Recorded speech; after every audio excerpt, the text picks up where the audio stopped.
Hola, buenos días. Mi nombre es Orlando Lastra. Soy residente de ginecología de tercer año de la Universidad del Valle y en el día de hoy les presento mi gran sesión, preservación de la fertilidad en el cáncer de mama, con la tutoría del Dr. Carlos Quintero. Pues para empezar, el cáncer es un trastorno de la conducta celular, es un desorden genético y muchas veces los tratamientos oncológicos están dirigidos en disminuir la mortalidad asociada a cáncer, así como la recurrencia, aumentando la supervivencia de la enfermedad. Sin embargo, nosotros como ginecólogos debemos incluso pensar más allá y preguntarnos si la paciente ya tiene hijos, porque muchas veces estas pacientes son pacientes que pueden tener 30, 34 años y tener un diagnóstico de cáncer mientras se encuentran en pleno ejercicio de sus proyectos profesionales, lo que puede retrasar la maternidad y con este diagnóstico generar el principal objetivo de disminuir la mortalidad, pero sin preocuparnos en el futuro reproductivo de esta paciente, que puede incluso no tener pareja. Así que la preservación de la fertilidad se le debe ofrecer en mujeres en edad reproductiva con diagnóstico de cáncer antes de iniciar los tratamientos oncológicos, pero sin que éste retrase el inicio de los mismos. Pues en la epidemiología el cáncer de mama es el segundo cáncer más frecuente en el mundo, seguido del cáncer de pulmón. Después del cáncer de pulmón, y es el cuarto cáncer más mortal. Cuando miramos en las mujeres es el cáncer más frecuente, así como el cáncer que con más mortalidad asociada en el mundo. Y cuando vemos la epidemiología en Latinoamérica y el Caribe, vemos que se mantiene la misma tendencia de ser el cáncer más frecuente y el cáncer más mortal. Además, cuando estratificamos por edades, vemos que las mujeres antes de los 35 años de edad es el cáncer más frecuente. Hasta 2 de cada 10 mujeres diagnosticadas con cáncer antes de los 35 tienen cáncer de mama en Latinoamérica y el Caribe. Pero cuando vemos la supervivencia de la enfermedad, vemos que la supervivencia neta a los 5 años alcanza hasta el 71% en Colombia, lo que nos dice que en comparación con otros cánceres es el cáncer con mejor supervivencia, dado que 7 de cada 10 mujeres con cáncer de mama van a sobrevivir al menos 5 años tras el diagnóstico. La preservación de la fertilidad surgido en el 2004 fue sugerido por primera vez en las guías NICE, especialmente en aquellas pacientes en quienes fuera relevante que fueran a iniciar un tratamiento oncológico. Pero fue en el año 2016 donde comenzaron a aparecer las primeras guías de la Sociedad Americana de Oncología Clínica y de la Sociedad Americana de Medicina Reproductiva. Y a partir de entonces han surgido sociedades como la Sociedad Internacional de la Preservación de la Fertilidad y un consorcio de oncofertilidad, que comienzan a plantear en la mesa la discusión de preservar la fertilidad en todos los pacientes que anticipan un tratamiento oncológico que pongan en riesgo su fertilidad.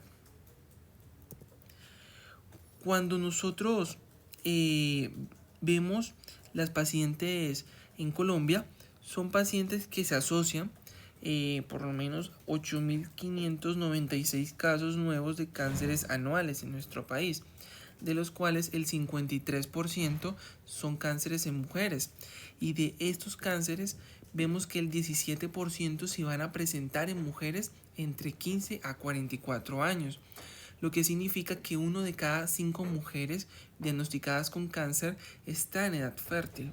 Y en particular vemos que en nuestro país se mantiene la misma tendencia, donde el cáncer de mama es el cáncer más frecuente y que puede afectar también a mujeres jóvenes. Cuando estudiamos la anatomía y la histología de la mama, tenemos que saber que la mama es una glándula sudorípada modificada que va a tener un parénquima y un estroma. En ese parénquima vamos a encontrar las glándulas, los lóbulos, y que van a estar recubiertas por una bicapa de células luminales que van a tener los receptores de estrógeno, progesterona y HERS2, así como de células mioepiteliales que van a estar acompañadas de una membrana basal. Cuando hay invasión de la membrana basal, consideramos que es un carcinoma invasor, mientras que cuando no hay invasión de la membrana basal, consideramos que es un carcinoma in situ. Y con respecto a estos ductos, vamos a observar que los alvéolos y los conductos terminales van a constituir la unidad funcional lobulillar de conductos terminales. Lo que observamos es que las mujeres, cuando no han tenido hijos, las mamas no están completamente desarrolladas, y en los conductos terminales, que es el lugar en donde más frecuentemente se origina el carcinoma, va a ser una zona de transición que después de tener hijos va a tener unas modificaciones y se va a volver más secretor que conductor. Por lo que cuando vemos que estos pacientes no han tenido hijos, tienen mayor riesgo de tener cáncer de mama, especialmente después de los 28 años, según algunos estudios. Y cuando vemos la anatomía macroscópica, vemos que la mama descansa en el pectoral mayor y en el serrato anterior. Los límites superiores es el segundo espacio intercostal hasta el sexto espacio intercostal en el límite inferior. El límite medial va a ser el borde externo del esternón, y el límite lateral va a ser la línea axilar media. Aquí es importante este punto anatómico, el pectoral menor, porque es un punto de referencia para clasificar los niveles ganglionares. Vamos a ver que dentro de los niveles ganglionares, el nivel 1 va a ser medial, va a ser lateral al músculo pectoral menor, el nivel 2 va a ser detrás del pectoral menor y el nivel 3 va a ser medial al pectoral menor. Y por lo menos en los niveles 1 es donde vamos a encontrar el ganglio centinela, mientras que en el nivel 3 vamos a encontrar ya compromiso no solo de los ganglios axilares, que corresponden al 75% del drenaje de la mama, sino que también van a corresponder los ganglios mamilares internos, así como también vamos a ver compromiso de los ganglios supraclaviculares y de los ganglios infraclaviculares, los que al estadificar el riesgo nos aumenta nos aumenta el riesgo, y el pronóstico también va a ser mayor, no va a ser tan bueno. Entonces, cuando hablamos de las características del cáncer de mama, como mencionábamos, podríamos hablar de un cáncer in situ o invasivo, pero localizado, mientras que cuando hay compromiso ganglionar, ya hablamos ya que es un compromiso locorregional, y cuando hay compromiso a distancia, ya hablamos de una metástasis. De los cánceres que hablaremos principalmente y los más frecuentes son los cánceres invasores, que corresponden al 70% de los casos y un 30% de los in situ. Vemos que cuando estudiamos la histología de estos tumores, tenemos que fijarnos mucho en el grado histológico. La clasificación de Nottingham hablaba de una clasificación donde veíamos cánceres que estaban pobremente diferenciados en el grado 3, mientras que en el grado 1 eran cánceres que eran más diferenciados, por lo que va a tener un mejor pronóstico un grado 1 que un grado 3. También hablábamos de que uno de los marcadores de pronóstico que se usa mucho, aunque no está tan estandarizado en las clasificaciones, son cuando hay invasión linfovascular en la histología. Cuando hablamos de los subtipos, eso fue a partir de los años 2000 que comenzaron a darse cuenta con estudios de microarreglos que había receptores hormonales de estrógeno, de progestágenos y receptores HERS2. Cuando con la inmunohistoquímica se avanzó y se pudo clasificar los cánceres en luminal A, cuando tienen receptores hormonales de estrógeno y progesterona positivos, HERS2 negativos, y el índice de proliferación, que se debe al Ki67, que es una proteína que solamente se expresa cuando cuando la célula está en un proceso de división celular, vemos que son marcadores que nos hablan, cuando es menos del 20%, de que es un cáncer de buen pronóstico, el luminal A. Cuando tiene, por ejemplo, HER2 positivo o tiene receptores de progesterona negativo, ya se convierte en un luminal B. Y cuando no tiene receptores hormonales, pero HER2 positivo, se considera un HER2 enriquecido. Y cuando no expresa ninguno de esos tres receptores, es lo que llamamos triple negativo. Con respecto a la extensión de los tumores, vamos a darnos cuenta que estos cánceres podemos clasificarlos según el tamaño, el compromiso ganglionar y si hay metástasis. Podemos ver en esa clasificación que hay una clasificación anatómica. Por ejemplo, el estadio 2A nos hablan de tumores que son mayores de 2 centímetros pero menores de 5 sin compromiso ganglionar, o tumores menores de 2 centímetros pero con compromiso de 1 a 3 ganglios. En estos casos vemos que el estadio 2A puede modificarse según la biología del tumor. Si vemos que, por ejemplo, el tumor expresa, por ejemplo, receptores hormonales positivos, como por ejemplo en este caso que presenta receptores de estrógeno positivo y HER2 positivo, sería un luminal B, ya vemos que el estadio nos mejora, el estadio disminuye. Y si por ejemplo es un luminal A con HER2 negativo, vemos que el pronóstico va a mejorar si conocemos la biología del tumor. Y si por supuesto el grado histológico es un tumor más diferenciado en comparación con los grado 3, que son pobremente diferenciados. Cuando hablamos de las terapias diana en el cáncer de mama, específicamente hormonal o receptores de hormonas positivos como HR positivos, vamos a diferenciar dos grupos: pacientes premenopáusicas y pacientes posmenopáusicas.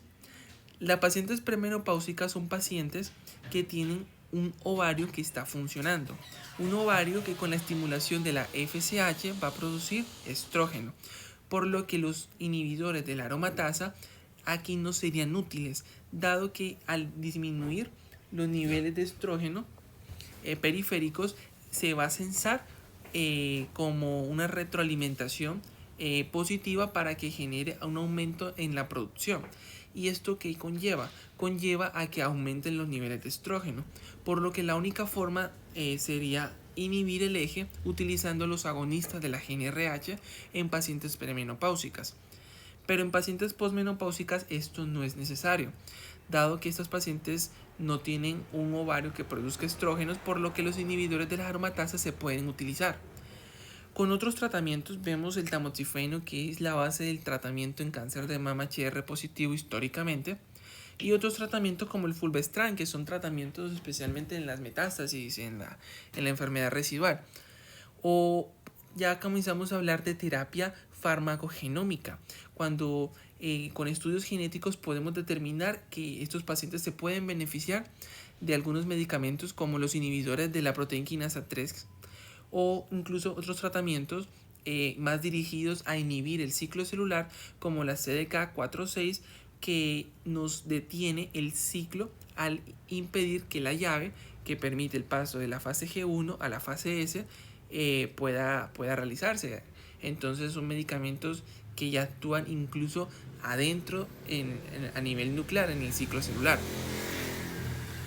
Cuando hablamos de las particularidades del tratamiento sistémico, vamos a ver que la piedra angular del tratamiento es el tamoxifeno.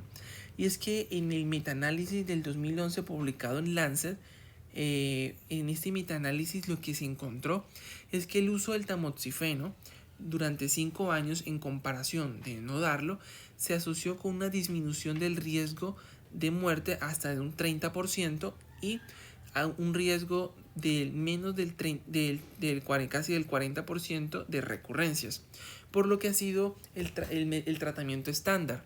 Sin embargo, como podemos ver, a mayor riesgo existen otras terapias e incluso, por ejemplo, podemos ver que la quimioterapia se podría considerar no necesaria en pacientes que tengan bajo riesgo, ya utilizando plataformas genómicas.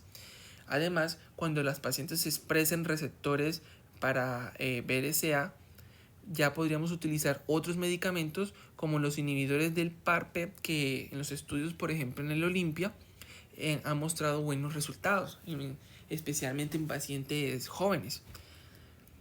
Podemos ver que la fertilidad y la función ovárica, cuando hablamos de gonadotoxicidad asociada a los tratamientos sistémicos, hablamos de la quimioterapia y hablamos específicamente de la ciclofosfamida.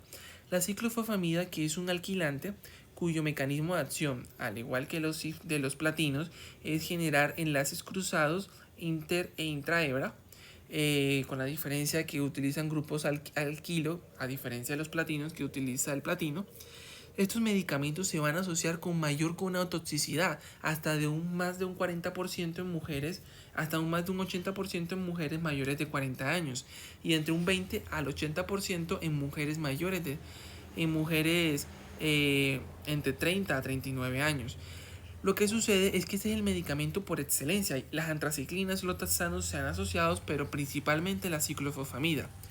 Mientras que el tamoxifeno vemos que se asocia con un riesgo bajo o incluso nos asocia con riesgo, a diferencia, por ejemplo, incluso el trastuzumab no tiene tantos riesgos como la ciclofosfamida. Y es que este medicamento va a producir una apoptosis directa, impedir la duplicación del ADN para la división celular, pero también vamos a ver que este medicamento se va a asociar a una activación masiva y a un daño vascular. Esta activación masiva se va a deber a que en la célula, en el ovario, vamos a ver que van a haber folículos en crecimiento que, especialmente cuando miden entre 2 a 8 milímetros, van a producir los niveles más altos de hormona antimülleriana. Y la hormona antimülleriana va a actuar a nivel de los folículos primordiales y va a generar una regulación de la vía de la proteína quinasa 3. ¿Y esto qué va a permitir? Va a permitir una activación balanceada de los folículos primordiales. Pero cuando la hormona antimülleriana no está, porque los folículos primordiales en las células de la glandulosa, que es donde se produce, son dañados por los agentes quimioterapéuticos como la ciclofosfamida, vemos que esa inhibición de la activación se va a perder y se va a generar una activación acelerada en donde esta vía, como podemos ver acá, la proteína quinasa 3 va a través del PIT2 al PIT3 va a activar el AKT, y el AKT lo que va a generar es que el FOSO3, que es un freno nuclear, salga y se active el crecimiento celular y se desinhiba esta molécula gracias a la TSC1 y TSC2, que es la molécula que va a activar el emetor, que es un complejo de crecimiento y proliferación, por lo que cuando perdemos el control de esta vía de señalización intracelular, lo que se va a producir es una activación masiva. Aquí vemos que uno de los inhibidores principales es el PTEM, que va a impedir que se active el AKT al impedir el PIT2 pase a PIT3, lo va a revertir. Entonces, cuando hablamos de la quimioterapia, vemos que vemos que no todas las pacientes realmente requieren quimioterapia. Y aquí viene el avance de las plataformas genómicas que podemos utilizar en las pacientes, especialmente premenopáusicas, donde la endocrinoterapia se puede dejar sin necesidad de añadirle quimio, sin aumentar el riesgo de recurrencias a distancia. Vemos que estos son cánceres tempranos. En el caso del estudio Taylor-Edds, publicado en el 2018 en New England Journal, tenían ganglios negativos, pero en ocasiones pueden haber otros factores con ganglios positivos, pero de buen pronóstico, que las plataformas nos permitan omitir estos gonadotóxicos. Pero resulta que con la hormonoterapia tenemos un problema, y es que el riesgo no va a desaparecer a los 5 años. Vemos, por ejemplo, en pacientes con ganglios negativos que tienen un riesgo a los 5 años de un 6% de recurrencia a distancia. Mientras que aquellos que tengan, por ejemplo, de 4 a 9 ganglios positivos van a tener un riesgo de un 22% de recurrencias a distancia, por lo que en pacientes con mayor riesgo, como ganglios positivos, va a haber más probabilidad de recurrencia. Pero es que a los 20 años ya vemos que la recurrencia, incluso con ganglios negativos, va a alcanzar el mismo riesgo de 22%.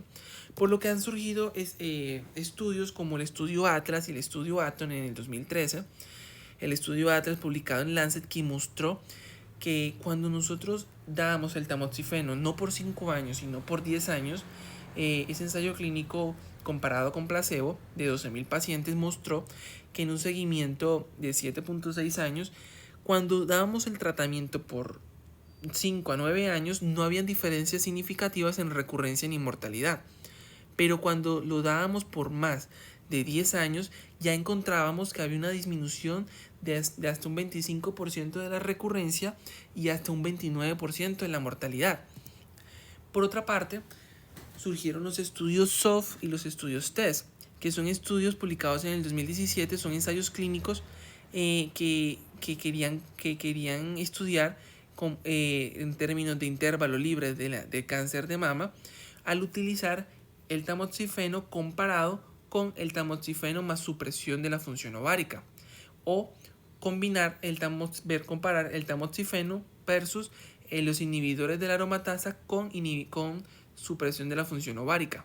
Entonces se encontró que estos pacientes tenían una disminución del riesgo de hasta un 30% en un seguimiento a 15 años.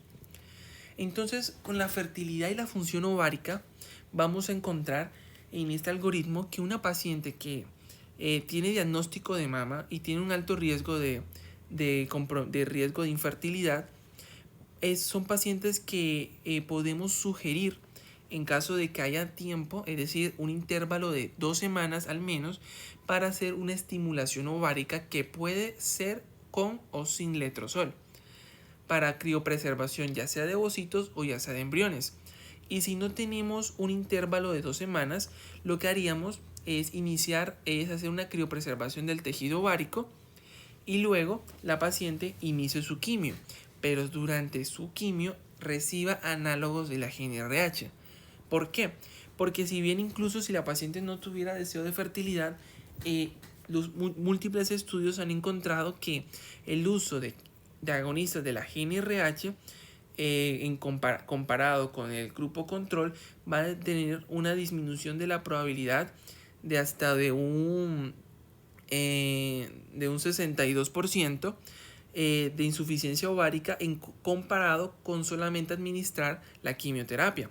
Y además esos pacientes tienen más probabilidades de hasta de un 83% de tener un embarazo posterior al tratamiento cuando reciben junto a la quimioterapia la agonista de la GnRH comparadas con las que solamente recibieron quimio.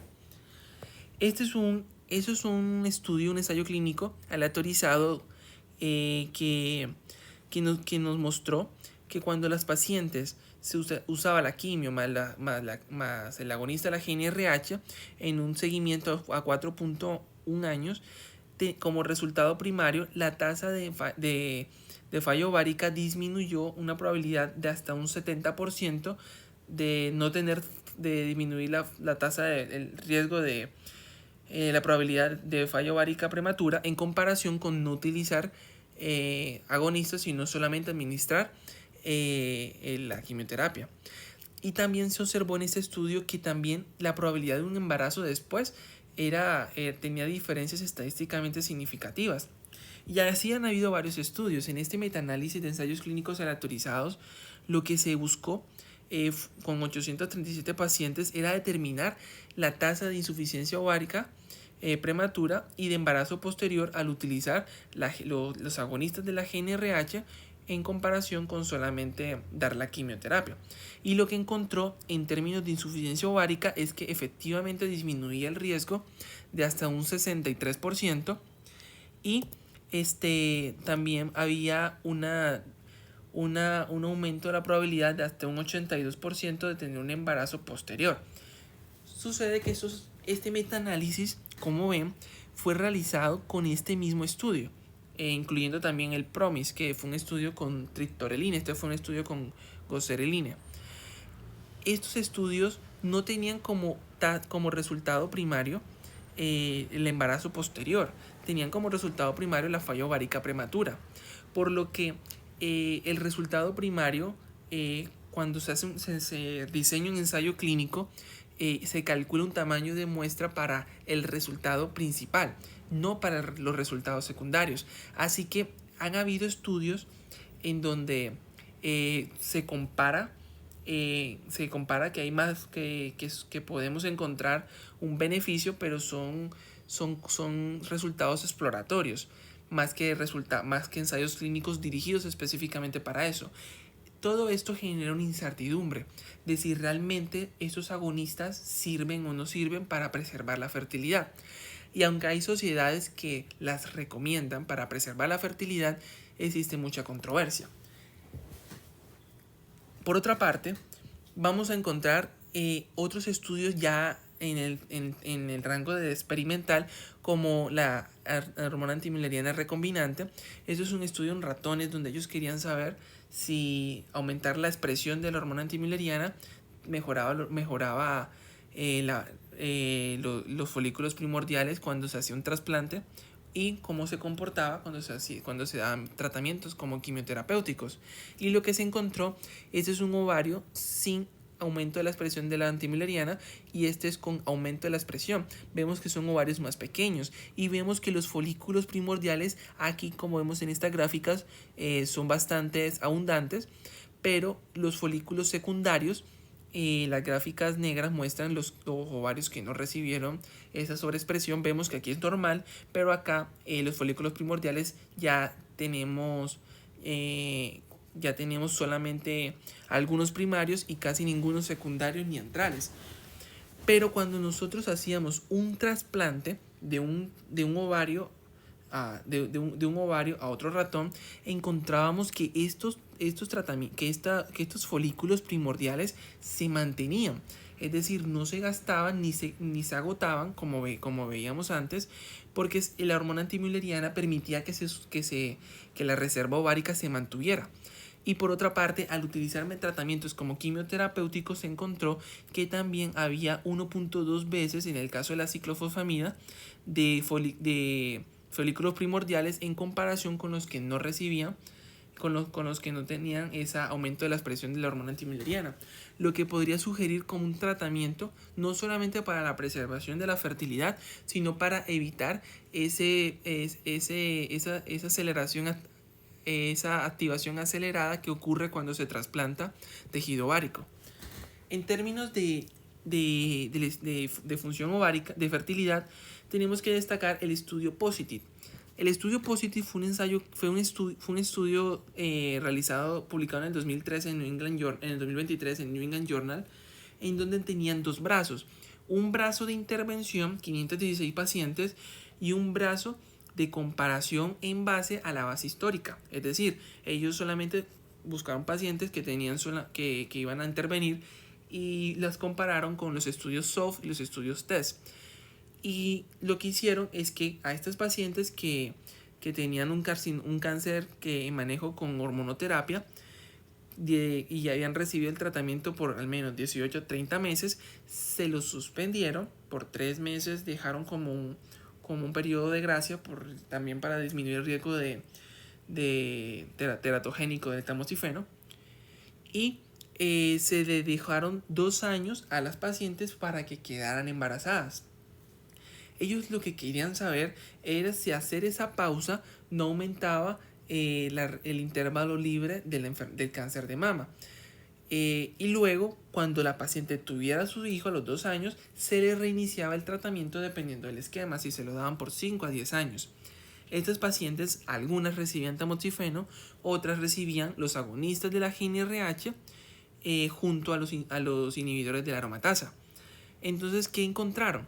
Encontraron que muchas de estas pacientes tuvieron embarazos espontáneos, en la mayoría, y algunas requirieron estimulación ovárica, pero no hubo diferencias significativas en el intervalo libre del cáncer de mama. Lo que después en otros estudios, en un metaanálisis de 15 casos y controles, encontraron que cuando se hacía estimulación ovárica en estas pacientes no aumentaba el riesgo de recurrencia, ni aumentaba la mortalidad, y la supervivencia libre de eventos se mantenía sin diferencias estadísticamente significativas. Lo que incluso encontraron es que estas pacientes tenían una tendencia a disminuir el riesgo de recurrencia y de mortalidad, lo que podría incluso tratarse de un efecto protector. cuando estas pacientes tenían embarazos. Así que en ese estudio Positi también se encontró que el riesgo no se incrementó con la estimulación ovárica en el seguimiento a los 3 años.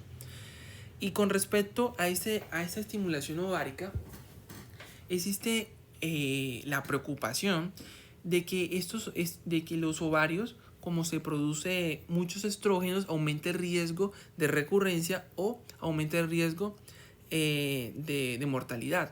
Por lo que se han sugerido estrategias, y eso es una revisión sistemática de Rogers, de usar el letrozol, porque se ha demostrado que cuando se hacen protocolos de estimulación, los niveles de estrógeno que se alcanzan son aproximadamente similares a los del ciclo natural, que son más o menos 300. Entonces con el letrozol se alcanzaban niveles entre 300 a 800, lo que es parecido a lo normal. Entonces en estos protocolos, cuando nosotros hablamos de una paciente que tiene 2 semanas para hacer estimulación ovárica, no hacemos el protocolo largo. Y de hecho el protocolo corto no se inicia el primer día de la menstruación, porque el reclutamiento folicular ocurre en todo el periodo, no solamente el reclutamiento folicular ocurre en todo el ciclo menstrual, y no es algo que solamente ocurre al principio del ciclo.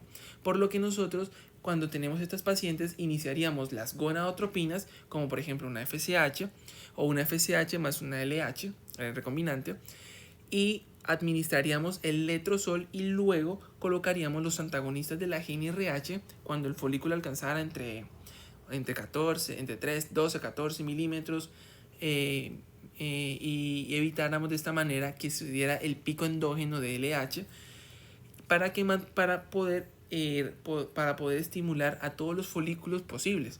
Y luego, cuando tuvieran un tamaño entre 18 milímetros, es cuando usaríamos los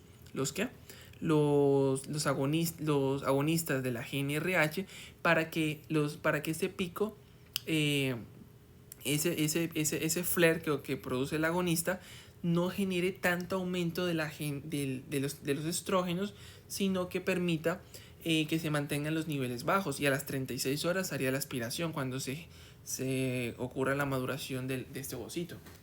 Y entonces en la criopreservación, que es una técnica que busca preservar ya sea gametos, o ya sea embrión, o ya sea tejido ovárico, nosotros podemos criopreservar ovocitos, embriones o tejido ovárico con la tecnología actual, porque antes era muy difícil preservar ovocitos, porque son células grandes que tienen alto contenido de agua y pueden producir cristalización del agua, que genere daños en el citoesqueleto y en las membranas plasmáticas, por lo que la congelación lenta no funcionaba con los ovocitos, pero sí con los embriones y con el tejido ovárico. Pero con las nuevas tecnologías, como la vitrificación, hemos logrado que se pueda recuperar, que se puedan criopreservar los ovocitos.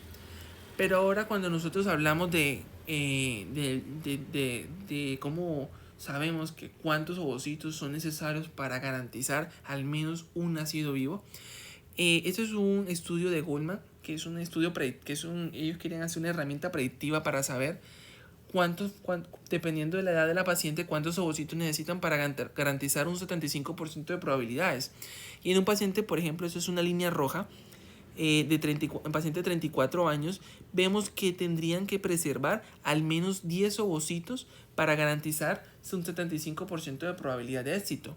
Pero si la paciente ya no tiene 34 años, sino que tiene, por ejemplo, 42 años de edad, como vemos en esta imagen, la paciente ya requeriría aproximadamente 61 ovocitos para garantizar un éxito del 75%, lo que es imposible en la práctica porque tienen la reserva ovárica disminuida, ya tienen un tratamiento oncológico que de por sí disminuye la cantidad de folículos que se puedan recolectar, y básicamente vemos que las probabilidades son muy bajas. Y en ese otro estudio de Cobo, que fue un estudio aquí que se hizo en Cali, es un estudio que querían saber también esa probabilidad del éxito dependiendo de la cantidad de ovocitos según la edad. Y en menores de 35 años lo que se encontró es que se requeriría 15 ovocitos para garantizar un éxito de un nacido vivo de al menos un 70%. lo que quiere decir que la edad y el número de ovocitos vitrificados son los que van a constituir como los factores predictores más potentes para garantizar un alto éxito reproductivo, pero no podemos completamente asegurarlo, ya que el porcentaje es de riesgo de fallas hasta un 30% en términos generales. Cuando hablamos de la criopreservación, tenemos que describir que la criopreservación puede ser con dos técnicas: la congelación lenta, que es la clásica, que es de 0.5 a menos 0.5 a menos 1 grado centígrados por minuto, hasta alcanzar una temperatura de menos 196 grados centígrados, que es la temperatura del nitrógeno líquido. Mientras que la vitrificación es una técnica en donde una solución acuosa se solidifica en una fase vítrea, y eso se realiza de una manera rápida. Es decir, nosotros usamos los crioprotectores, que son sustancias que evitan la formación de cristales dentro de la célula, y sumergimos con estos dispositivos el ovocito en el nitrógeno líquido para congelarlo inmediatamente, quedando aproximadamente como vemos en esta imagen. Entonces, esos crioprotectores, de los cuales hay permeables que atraviesan la membrana para impedir que se formen cristales dentro de la célula y dañen el citoesqueleto y las membranas, y otros que son no permeables, que se mantienen afuera para permitir una controlada deshidratación de la célula, y así evitar que la célula se explote o se hinche. Y de esta manera, con la disminución de estos líquidos, podemos permitir que ocurra una vitrificación cuando bajamos inmediatamente la temperatura a menos 196 grados. Y luego, cuando se vayan a retirar, lo que se haría es que se pondría en un medio a 37 grados centígrados. ¿Qué ocurre con el tejido ovárico? El tejido ovárico, primero, se congela por congelación lenta. Y segundo, es una terapia que no se considera experimental. Es una terapia que desde 2019 está aprobada como una estrategia de intervención que podemos ofrecerle a nuestros pacientes. Y es que hay más de 130 nacidos vivos para el 2024. Y vemos que cuando hacemos esa congelación, congelamos un ovario o medio ovario, nosotros lo sacamos, lo cortamos en trozos, porque en la corteza están los folículos primordiales, ya que cuando se congela se pierden los folículos primarios, secundarios, centrales, pero los primordiales sí se pueden congelar. Y después, cuando la paciente se le injerta otra vez estas piezas ováricas, se genera una activación masiva, activación acelerada, y el injerto puede durar de 3 a 7 años. Entonces han habido nuevas estrategias, como por ejemplo, en vez de congelación lenta, usar congelación con vitrificación, y utilizar medicamentos como los recombinantes, la hormona antimileriana recombinante, que podría evitar que ese injerto se quemara tan rápido. Y con esta criopreservación podemos tener embarazos espontáneos o incluso embarazos heterotópicos. Vemos que su porcentaje es muy variable, hasta el 33%, que va a depender según la edad. Pero por ejemplo, en este ensayo, en este reporte de caso, este es un reporte de caso publicado en el año 2019. Ocurrió en el 2010. Una paciente de 28 años de edad que presentó un carcinoma ductal infiltrante gesta 0, que tenía de 2 a 5 centímetros de tamaño tumoral, y fue llevada a un protocolo de cirugía, de radioterapia, y recibió 5 meses de quimio con 5-fluorouracilo, epirubicina y ciclofosfamida. Entonces esta paciente, más o menos en el 2013, cuando inició la quimio, ella ya había tenido amenorreas, pero luego comenzó con oligomenorreas y tuvo un embarazo ectópico en la paciente. Cuando tienes embarazo ectópico, se le hace luego una laparoscopia control, porque la intención, ya más o menos para el 2013, después de 2 años que no hubo recurrencia, que es donde normalmente principalmente se presenta la recurrencia en el cáncer, vemos que esa señora no tenía una pelvis muy apta para hacer un trasplante ortotópico, es decir, en la misma fosita ovárica, en el ligamento redondo, sino que tocó hacer un trasplante heterotópico, es decir, se hizo un trasplante en un bolsillo subcutáneo del abdomen. Ahí se puso piezas del tejido ovárico. Y lo que se hizo después fue un ciclo de estimulación ovárica. Se usó FSH recombinante, se usó antagonistas de la GNRH, se usó agonistas de la GNRH, se hizo un protocolo largo, ya que se pensaba que se iban a recolectar pocos folículos, y luego se utilizó como disparo el agonista de la GNRH. Cuando se hacían las ecografías y se obtuvo la muestra en el aspirado folicular después de las 36 horas de la maduración, de los 3 folículos que se recolectaron, se pudo encontrar 2 ovocitos. Normalmente cuando uno tiene una paciente que se le hace estimulación ovárica, cuando tiene menos de 4 ovocitos, nosotros cancelamos la estimulación. Pero en este caso, como era un procedimiento diferente, se continuó. Y cuando se llevó a fertilización in vitro, se hizo una transferencia embrionaria de un solo embrión, y de aquí se obtuvo un embarazo de 39 semanas, sin mención de complicaciones, del que nació un niño de 3.300 gramos. Y después, eso fue en el 2013-2014, y después en el 2017 la paciente luego presentó, ya con ciclos regulares, un embarazo espontáneo. Entonces este es el primer caso en el mundo en donde se hace una estimulación ovárica y en un paciente que recibió que se le hizo un trasplante heterotrópico de tejido ovárico. Aquí en este metaanálisis, este es un metaanálisis de 39 ensayos clínicos aleatorizados, 8 millones de pacientes, de 39 estudios observacionales, 8 millones de pacientes, y lo que querían ver en este estudio era el embarazo después del cáncer de mama. De estas 8 millones, 7.500 quedaron embarazadas. Así que la probabilidad de un embarazo después del cáncer de mama era de un 60% menos probable en comparación con las pacientes que no tienen cáncer. Cuando se analizaron los resultados reproductivos, lo que se encontró es que estas pacientes tenían una probabilidad del 14% más de terminar en cesárea, y en los resultados fetales tenían una probabilidad del 50% de un peso bajo al nacer, y de un 45% de un embarazo pretérmino.